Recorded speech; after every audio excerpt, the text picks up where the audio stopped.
आता हे ब्रेड डब्याच्या झाकणाने गोल कट करून घेऊ। आता गोल कट केलेले ब्रेड साइडने ठेवूया। आता एका बाउलमध्ये लांब कट केलेला एक कांदा घालूया, एक किसलेले गाजर घालूया आणि किसलेला एक बटाटा। बटाटा 2 पाण्याने स्वच्छ क्लीन करायचा, कारण बटाट्यामध्ये स्टार्च राहतो, तो पाण्याने निघून जातो। यानंतर यामध्ये 1 वाटी बेसन घालूया आणि हाफ वाटी तांदूळाचे पीठ घालूया। तांदूळाचे पीठ घातल्याने आपला नाश्ता खस्ता होतो। यानंतर यामध्ये स्वादानुसार मीठ घालूया, 1 चम्मच हळद, अर्धा चम्मच जिरा, जिऱ्याने नाश्त्याची टेस्ट वाढते, 1 चम्मच चिली फ्लेक्स,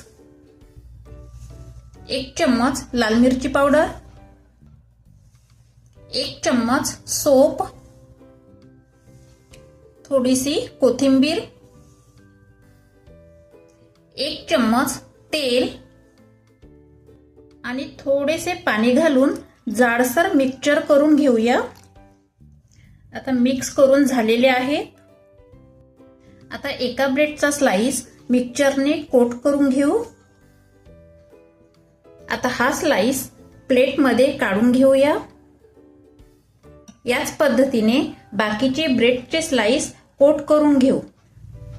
सर्व स्लाइस कोट झालेले आहेत। आता इकडे तेल गरम करायला ठेवलेले आहे। गॅसची मीडियम फ्लेम करून हा नाश्ता आपण फ्राय करून घेऊ। हा नाश्ता खूप मजेदार नाश्ता आहे। तुम्ही एक वेळा बनविला तर नेहमी असाच नाश्ता बनवाल, कारण हा नाश्ता खूपच टेस्टी आहे। हा नाश्ता दिसायला छान दिसतो, तसाच खायला सुद्धा टेस्टी लागतो। आता नाश्ता पलटून घेऊया। नाश्ता आपला झालेला आहे। आता प्लेटमध्ये काढून घेऊया।